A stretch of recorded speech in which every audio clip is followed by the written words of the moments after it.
اپنی party Rajouri Anant Nag M P candidate ظفر مناس نے آج پونچھ ضلع کا دورہ کیا، جس میں لوگوں کا ایک بڑا ہجوم دیکھا گیا۔ باضابطہ طور پر آپ تصویروں میں صاف دیکھ رہے ہیں کہ گاڑیوں کا قافلہ کس طرح سے ان کے ساتھ ہے اور راستے میں جگہ جگہ پر لوگوں نے ان کا سواگت کیا، جو تصویروں میں آپ صاف طور پر دیکھ سکتے ہیں۔ اس کے بعد پونچھ سٹی میں ایک روڈ شو کیا اور اس میں بھی آپ لوگوں کا ہجوم دیکھ رہے ہیں، اور اس کے بعد لوگوں سے مخاطب ہوئے اور کیا کچھ کہا وہ ضرور سنیں۔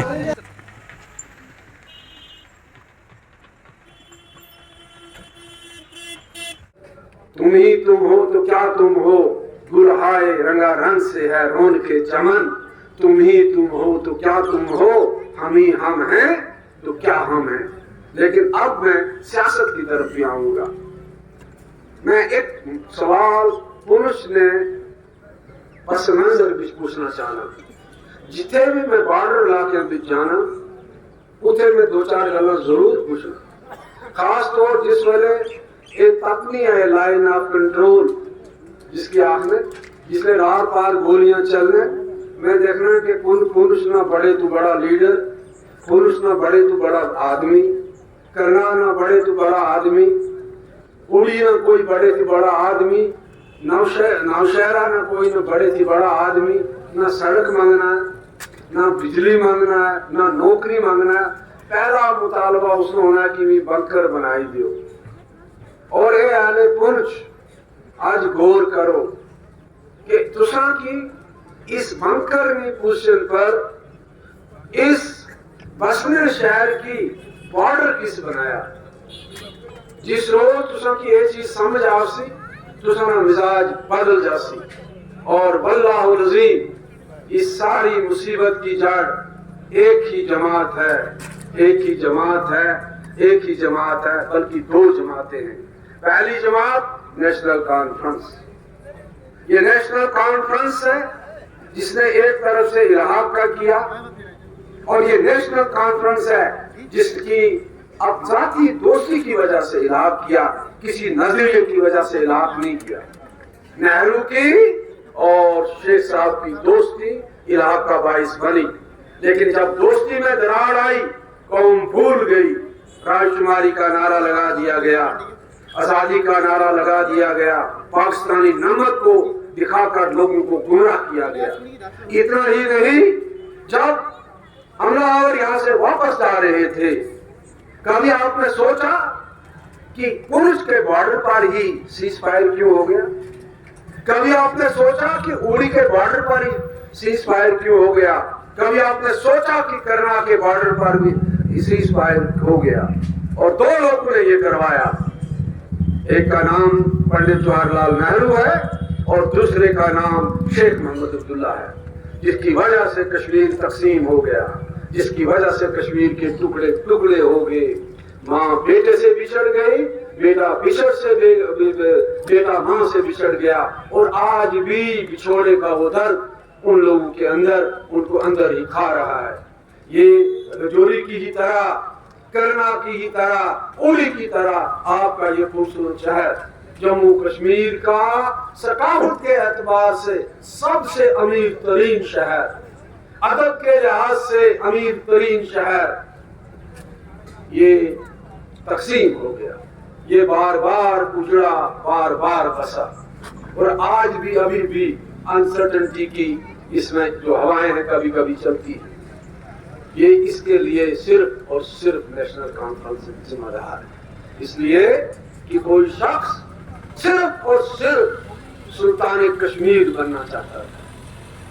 اگر یہ بات نہ ہوتی تو 53 میں رائے شماری کا نعرہ دینے کا کیا مقصد تھا؟ جب فوجیں داخل ہوتی ہیں کیا وہ نعرے سے نکلتی ہیں؟ پھر 22 سال تک آپ نے ہمیں یہ چورن کھلایا، جس کانگریس کے ساتھ آپ نے لال چوک میں ہاتھ ملایا تھا، آپ نے من تو شدم تو من شدم کا نعرہ لگایا تھا۔ جب آپ کے دوست کے ساتھ بگڑی، آپ نے بدلہ اپنی قوم سے لیا، اور آپ گرفتار ہوئے، آپ نے اس وقت بھی آپ کی پارٹی نے لوگوں کو اکسایا اور 1500 لوگ مر گئے۔ जिनमें मेरा अंकल भी शामिल था। 22 साल तक आपने कहा, जिस कांग्रेस से आपने हाथ मिलाया था, जिस कांग्रेस से जुड़ के आपने सेकुलरिज्म की दुहाई दी थी, आपने कहा कश्मीरियों को कि जो कांग्रेस के साथ चलेगा वो मुसलमान ही नहीं। आपने कहा जो इनको वोट डालेगा उनका सोशल बाइकाट करो। आपने कहा जो इनके साथ वोट चलेगा उनके साथ रिश्ते मत करो। आपने कहा ये गंदी नाली के कीड़े।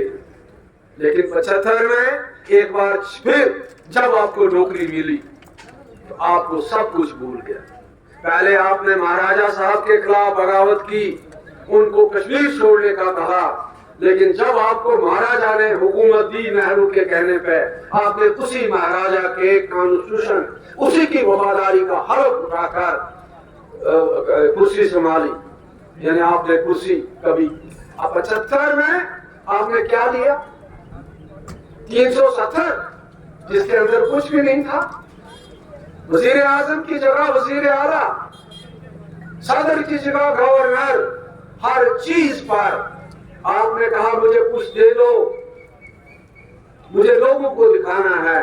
कहा गया घड़ी की सुइयां वापस नहीं जा सकती और आपने उस पर सर झुका दिया। क्या अगर मैं गलत हूं तो कोई चैलेंज करे। उसके बाद यही गंदी नाली के कीड़े थे जिन पर आपने हुकूमत बनाई, और फिर 87 में एक बार फिर आपने इनके साथ हाथ मिलाया और रिगिंग की, इतनी रिगिंग की कि नौजवान पागल हो गया।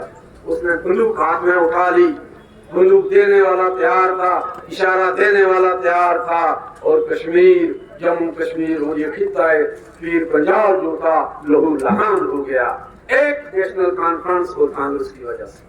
अब आप मुझसे पूछेंगे कांग्रेस ने 87 में, आजकल एक पार्टी की सदर मोहतरमा, उनका हमेशा एक डायलॉग बड़ा मशहूर रहता है कि 87 में जी रिगिंग हुई जिससे कश्मीर में मिलिटेंसी आई और कश्मीर तबाह हो गया।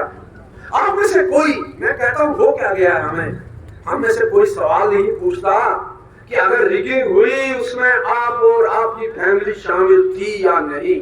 आप किसको ताना दे रही है? क्योंकि रिगिंग में कांग्रेस और एनसी बराबर के शरीक थे। दोनों पार्टियों की हुकूमत थी राजू फारूक अकॉर्ड के तहत, और कांग्रेस की रहनुमाई मरहूम मुफ्ती मोहम्मद सईद साहब कर रहे थे। आज आप कह रही हैं बच्चे मर रहे हैं, आज आप कह रही हैं बच्चे जेल में हैं। मैडम, क्या ये आज भी आलवांगन कश्मीरी है जिसको नेशनल कॉन्फ्रेंस ने सिखाया? काश मेरे बुजुर्ग उस वक्त खड़े हुए होते, काश मेरा इंटेलेक्चुअल उस वक्त खड़ा हुआ होता। ये जमहूरियत का कत्ल है, ये जमहूरियत की तौहीन है, या आपके वोट की तौहीन है। अगर आपसे ये नारा दिलाया जाए कि ये बाबस नस्ती कर लो लो, अल कर बांधन कर पब कर लो लो, यानी जो बाबा कौम की मर्जी है करे, चाहे तो हम इंसानों को आलू बना के खा जाए, चाहे तो हमारी सब्जी बनाकर टमाटर बना दे, ये एक इंतहाई इंसानियत की तौहीन है। हमारे यहाँ इस्लाम में या किसी भी धर्म में मैं नहीं समझता हूँ ये कोई तस्वुर है कि जो इंसान है इंसान है, जो इंसान है उसको अल्लाह ने अक्ल भी दी है। क्या कुरान नहीं कहता अफला ताशिरून तशरून अफला ताकिलून अफला तदब्बरून? ये गौर करो, आंखें खोलो। तो जब हम लोगों को भेड़ बकरी कहेंगे फिर वो वोट क्या डालेंगे? ये वोट की तौहीन है। इसी तौहीन का नतीजा था, टाइम बहुत हो रहा है मुझे पता है, जब पहला इलेक्शन यहाँ हुआ, वो शख्स जो आजादी का नारा लेकर उठा था, जिसने आजादी के नाम पर लोगों को गुमराह किया, और उसने पहले इलेक्शन में, उस वक्त दिल्ली की कोई मुदाखलत नहीं थी, 72 सीटों का इलेक्शन हुआ, 72 की 72 बिला मुकाबला कामयाब की गई। किसी को फॉर्म नहीं भरने दिया गया। जम्मू से प्रजा परिषद ने 5 सीटों पर फॉर्म भरा, उनको भी अगवा किया गया। उसके बाद वो दिन और ये दिन, रिगिंग कभी खत्म नहीं हुई, कभी जमहूरियत को यहाँ पनपने नहीं दिया गया। खुद आपके इस एरिया में भी आप गवाह हैं, हर इलेक्शन में रिगिंग होती है। जहाँ किसी की ताकत है नेशनल कॉन्फ्रेंस की, और उस पोलिंग बूथ पे दूसरे आदमी को वोट नहीं डाला किया जाता है। गुंडा गर्दी की जाती है। क्या यही जमहूरियत है? जमहूरियत लेवल प्लेइंग का लेवल प्लेइंग फील्ड का नाम है। श्रीनगर शहर में कमजोर आदमी को कभी वोट नहीं डालने दिया जा सकता था। ये लोग जमहूरियत की बात करते हैं और फिर इनकी बदकिस्मती और बदबख्ती से ये भागे जाते। लीडर भागे, अपने लोगों को रहमो करम पर छोड़ दिया। जब आर्मी ने, जब फौज ने, जब पुलिस ने सिचुएशन को ठीक किया, ये एक बार फिर बेशर्मों की तरह उस चूहे के बिल में से बाहर आ गए। कोई लंदन से आ टपका, कोई दिल्ली से आ टपका, कोई जम्मू से आ टपका। एक बार फिर इन्होंने हुकूमत पकड़ी, लेकिन इन्होंने दिल्ली से ये नहीं कहा कि यहाँ कब्रिस्तान आबाद हुए हैं, यहाँ बस्तियां उजड़ गई हैं, इनके लिए हमें कोई पॉलिटिकल पैकेज दो। इन्होंने कोई पैकेज नहीं दिया।